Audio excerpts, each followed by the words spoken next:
Hi, in this video we're going to look at kind of rulers and measuring things. We do this for two reasons. One is that we want some even spacing between boxes, and also we might be doing this because the person building the website, if it's not us, might want the measurements to know how far apart things should be or the padding between objects. So to do this, there's two ways. There's the official way and then there's the way that I use. Now the official way of doing it is to use the ruler tool. Now the ruler tool is hiding underneath the eyedropper tool here. If I click hold, there he is there. Grab the ruler tool and say I want to measure the distance between this more button and the box underneath it. What I do is I click and hold and drag, and measurements, what you'll see is in the top left hand up in the app bar that the measurements are changing as I'm dragging this around. Now by default it's kind of stretchy and goes anywhere. Okay, what I want to do is hold down the shift key to lock it in this kind of like vertical position, so I can scroll it down. You'll see there it's set to, you can see here it's 77 pixels between this one and this one. Now what you have to do is zoom in a little bit just to ensure that it's actually very close. Okay, and you can see because I was so far out it hasn't been perfect, so I can click, hold and drag it just to clean it up and say actually I want it to be there. Okay, now it's more like 81 pixels. Now that's the official way. I'm going to clear my rulers, okay, to get rid of it, and I'm going to zoom out by holding Command or Control minus. Now that's the official measuring tool and it's great.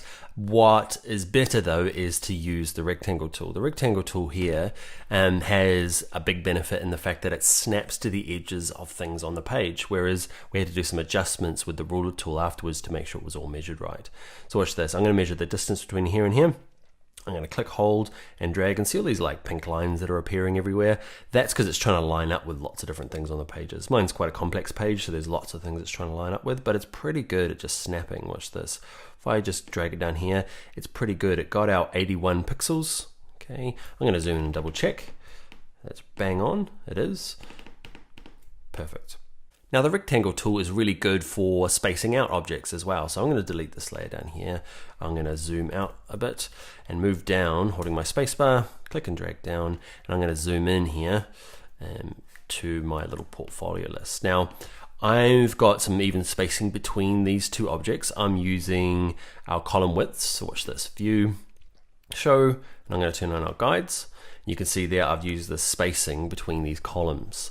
Now what I want to do is make sure that spacing is exactly the same between here, and it's obviously not.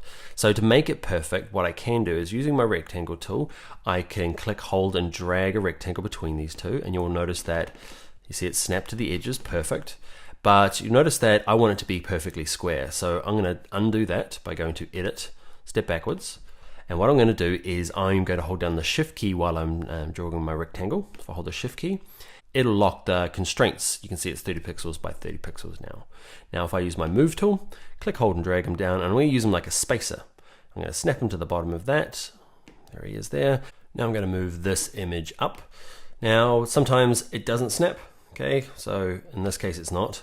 And what you can do is you can use the arrow keys on your keyboard. So I'm just going to use the arrow keys to bump it up. So using rectangles is a good way to make sure that the padding is the same between these images and the same underneath here.